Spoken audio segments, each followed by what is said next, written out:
কথাটা শুনে একটু আশ্চর্য হল এস্তাদিও। তার নিজের দেশে কয়েকজন নারী পানশালার ছোট বণিকালয়ের দায়িত্বে থাকে ঠিকই, কিন্তু এদেশের মতো কোনো জায়গাতে কোনো নারী বন্দর অঞ্চলে বেশ্যালয় চালাতে পারে তা তার ধারণার মধ্যে ছিল না। আরও সামান্য কিছু কথা বলতে বলতেই নৌকা তীরে এসে ভিড়ল। তমালিকা বন্দরের মাটিতে পা রাখল পর্তুগিজ যুবক। বন্দর অঞ্চলটা বাজারের মতো। বড় বড় গুদাম তো আছেই, তার সঙ্গে সঙ্গে আছে কাঠ অথবা খড়ের ছাউনিওয়ালা ছোট বড় দোকান। রাস্তার ধারে বসে টাটকা ফল, শাকসবজি, মাছ বিক্রি করছে কেউ কেউ। নানা জাতের, নানা মানুষের ভিড় লেগে আছে। জোব্বা পরা আরব বণিক, সিল্কের রঙিন পোশাক, মাথার সামনের অংশ কামানো, কিন্তু পিছনে লম্বা বেনিওয়ালা চীনা জাঙ্কের নাবিক। কৃষ্ণবর্ণের সিংহলী শ্রমিক বা পণ্য ওঠানো নামানোর কাজে নিয়োজিত আফ্রিকান মানুষের সংখ্যাই তাদের মধ্যে বেশি। আর আছে স্থানীয় মানুষেরা। তাদের পরনে সুতির কাপড়, গায়ে উড়নি বা সুতির কাপড়ের ঢিলা জামা। কারো মাথায় কাপড়ের পাগড়িও আছে। এছাড়া অন্য সব বন্দরের মতো এখানেও ঘুরে বেড়াচ্ছে নোংরা ছিন্ন বসন পরা ভিখারি আর ভব ঘুরে নাবিকের দল।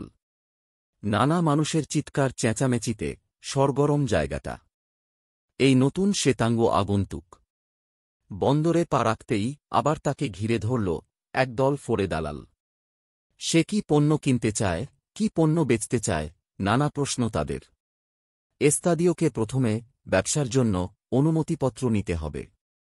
তাই একজনকে জিজ্ঞেস করে সে চলল শুল্ক দারোগার দপ্তরের দিকে। স্থানীয় লোকগুলো তাকে ঘিরে চলতে লাগল। তাদের নানা প্রশ্নের জবাবে এস্তাদিও এমন ভাব দেখাতে লাগল যেন তাদের কথা সে কিছুই বুঝতে পারছে না। তবে দারোগার দপ্তরের কাছাকাছি এসে থেমে গেল তারা। ইটের দেওয়ালের একটা লম্বা বাড়ি, মাথায় খড়ের চাল। বাড়িটার সামনে কয়েকজন রক্ষী দাঁড়িয়ে আছে। মাথায় পাগড়ি, পরনে সুতির কাপড়, চওড়া কোমর বন্ধ দিয়ে বাঁধা।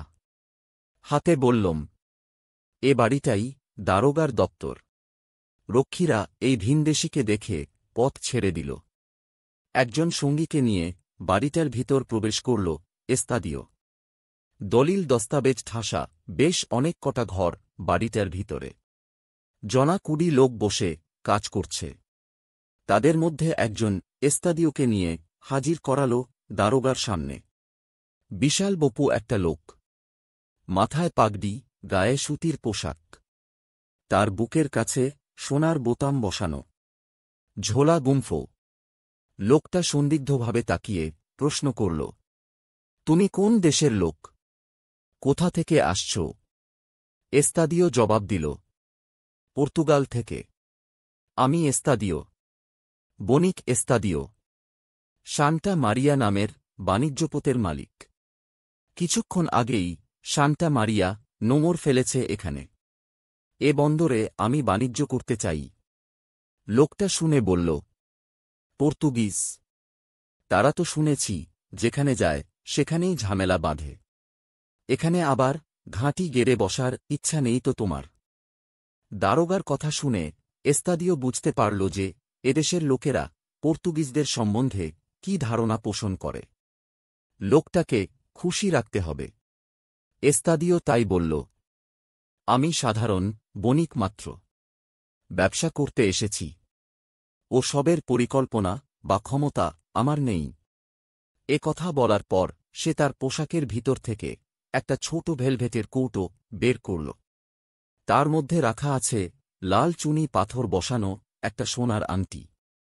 বাক্সটা খুলে শুল্ক দারোগার দিকে সেটা বাড়িয়ে দিয়ে এস্তাদিও বলল, পর্তুগিজ বণিক তোমাকে এই ছোট উপহারটা দিচ্ছে। গ্রহণ করলে খুশি হব। জিনিসটা হাতে নিয়ে উজ্জ্বল হয়ে উঠল শুল্ক দারোগার মুখ। বেশ কিছুক্ষণ জিনিসটা হাতে নিয়ে ঘুরিয়ে ফিরিয়ে দেখে বাক্সটা পোশাকের মধ্যে লুকিয়ে ফেলল লোকটা। তারপর সোজা হয়ে বসে বলল, ঠিক আছে, ব্যবসা করতে এসেছ যখন তখন করো। তবে বিক্রিত মালের ওপর 3% শুল্ক দিতে হবে। আগামী 1 মাসের জন্য এ বন্দরে তোমাকে বাণিজ্যের অনুমতি দেওয়া হবে। তোমার সম্বন্ধে কোনো অভিযোগ জমা না পড়লে ভবিষ্যতে সেই সময়সীমা বাড়ানোর কথা ভাবা যেতে পারে। কিন্তু এ সময়কালের মধ্যে শুল্ক ফাঁকি বা অন্য কোনো নালিশ এলে এবং তা প্রমাণিত হলে তৎক্ষণাৎ অনুমতিপত্র প্রত্যাহার করে নেওয়া হবে। তাছাড়া অগ্রিম 50 টাকা অথবা সমমূল্যের সোনা বা রূপো জমা রাখতে হবে। জাহাজের সমস্ত লোকের নামের তালিকা আর পণ্যর ব্যাপার নথিভুক্ত করতে হবে। এস্তাদিও বলল, তোমার শর্তে আমি রাজি। দারোগা এবার একজন লোককে নির্দেশ দিলেন প্রধান করণিকের কাছে এস্তাদিওকে নিয়ে যাবার জন্য। তার কাছে কাজ সারতে অনেকটা সময় লেগে গেল এস্তাদিওর। নানা তথ্য লিপিবদ্ধ করাতে হল সেখানে। এখনও স্থানীয় টাকা বাট্টা করা হয়নি এস্তাদিওর। কাজেই সে 50 টাকা মূল্যের সোনা জমা রাখল সেখানে। অবশেষে জমিদার আর শুল্ক বিভাগের ছাপ দেওয়া অনুমতিপত্র হাতে এল এস্তাদিওর। সেটা হাতে নিয়ে সে যখন বাইরে বেরিয়ে এল তখন মাঝ দুপুর। মাথার ওপর চড়া রোদ। বেশ খিদেও পেয়ে গেছে এস্তাদিও আর তার সঙ্গীদের। বন্দর অঞ্চলে বেশ বড় একটা সরাইখানা নজরে পড়ল এস্তাদিওর। সঙ্গীদের নিয়ে ঢুকল সেখানে। লম্বা লম্বা কেঠো টেবিল। তাতে বসে নানা জাতের মানুষ খাচ্ছে গরম ভাত অথবা আটার রুটি। তবে এ রুটি দেখতে এস্তাদিওর দেশের রুটির মতো নয়। গোল গোল পাতলা রুটি। বিশাল উনুনের পাশে বসে একদল লোক হাতে বানানো রুটি সেঁকছে। ঘরের এক জায়গায় দেওয়ালের হুক থেকে ঝুলছে ঝলসানো মুরগি, ভেড়ার ঠ্যাং। মোটা সোটা চেহারার একজন আরব পয়সার বাক্স নিয়ে বসে আছে সরাইখানার প্রবেশমুখের দরজার পাশে। সেই সম্ভবত সরাইয়ের মালিক। সে পয়সার হিসাব নিচ্ছে খদ্দেরদের কাছ থেকে। ঘরের ঠিক মাঝখানে বেশ বড় একটা মাটির জালা রাখা। তার ভিতর থেকে ফেনা ওঠা মিষ্টি পানীয় মাটির ভাঁড়ে নিয়ে খাচ্ছে অনেকে। একজনকে জিনিসটা সম্বন্ধে জিজ্ঞেস করাতে সে বলল, ওটা এক প্রকার স্থানীয় মদ। খেজুরের রস থেকে তৈরি হয়। ওকে বলে তাড়ি। খেলে পেট ঠান্ডা থাকে, আবার নেশাও হয়। এদেশের সস্তা মদ। যারা এখানে খেতে আসে তাদের বিনা পয়সায় তা পরিবেশন করা হয়। সরাইখানার মালিকের সামনে গোটা একটা রূপোর টাকা রাখতেই মালিকের নির্দেশে কর্মচারীরা একটা টেবিলে বেশ সমাদর করে বসাল এস্তাদিওদের। আশেপাশের টেবিলগুলোতে যারা বসে খাচ্ছে তারা অধিকাংশই সাধারণ মাল্লা শ্রেণীর লোক। দল বেঁধে নিজেদের মধ্যে গল্পগুজব করছে। বন্দর অঞ্চলের এই সরাইখানাগুলো হল নানা ধরনের খবরের আড়ত। এস্তাদিওদের সামনে পরিবেশিত হল কাঠের পাত্রে হাত রুটি আর ভেড়ার ঠ্যাং। খেতে খেতে আশেপাশের লোকদের কথাবার্তা শোনা ও বোঝার চেষ্টা করতে লাগল এস্তাদিও। বন্দর থেকে পরদিন একটা বড়দেশি জাহাজ পণ্য নিয়ে রওনা হবে। তা নিয়েই আলোচনা করছে লোকজন। শুধু একবার অন্য ধরনের একটা আলোচনা কানে এলো এস্তাদিওর। কয়েক দিনের মধ্যেই একটা জাহাজ আসবে বন্দরে। দিল্লি থেকে নাকি একদল নারী আনা হচ্ছে সে জাহাজে। দিল্লি জায়গাটার নাম শোনা এস্তাদিওর। এদেশের সবচেয়ে বড় সুলতান নাকি সেখানে থাকেন। তবে সে জায়গা কোথায় তার সম্বন্ধে সম্যক ধারণা নেই এস্তাদিওর। চারপাশের লোকেরা নিজেদের মধ্যে কথা বলতে বলতে মাঝে মাঝে তাকাচ্ছেও নবাগত পর্তুগিজদের দিকে।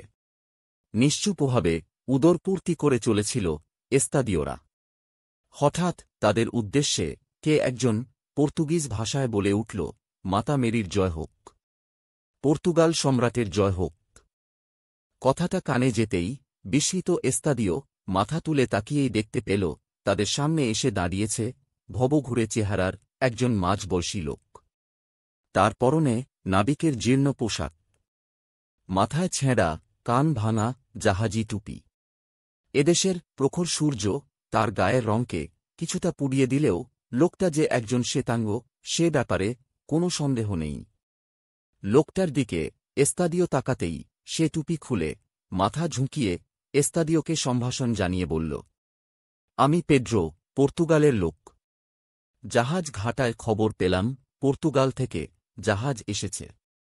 দেখতেও পেলাম জাহাজটাকে। তারপর আপনাদের খুঁজতে খুঁজতে এখানে চলে এলাম।